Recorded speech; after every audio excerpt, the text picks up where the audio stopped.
Today, I'm going to talk about the inner child. The inner child is the archetype within us that guides us toward healing. So, as I said in my last video on healing trauma of prenatal trauma and early life trauma, the archetype of the inner child gets constellated. In other words, it gets triggered, it gets constellated, it gets brought into awareness, brought into life through our intimate experiences, mainly. Everybody has a different inner child, or the face or the quality of your inner child will be based on your early life experience.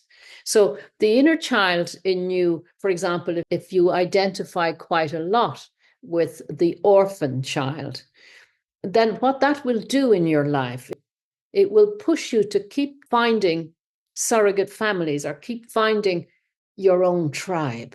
Keep going till you find somewhere where you can be yourself.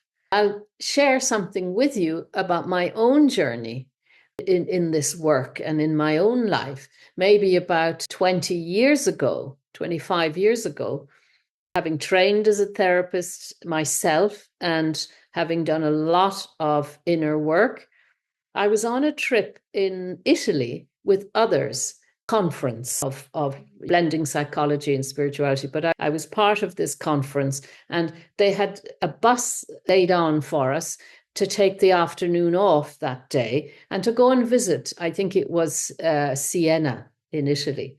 And so me and another lady, we decided we'd go into the shops. We were told what time to get the bus home, back to where we were staying.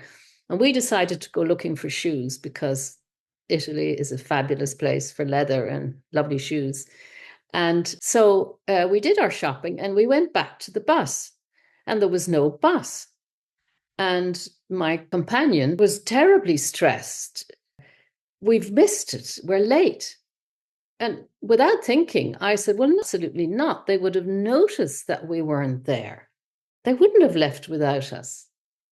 And it struck me afterwards that I obviously had, at that stage, internalized or healed this abandoned child, because I really did feel no one would notice, everybody would notice if we weren't there. And understanding and knowing our archetypes really helps us to and facilitates the journey to healing that we need, that we are doing right now.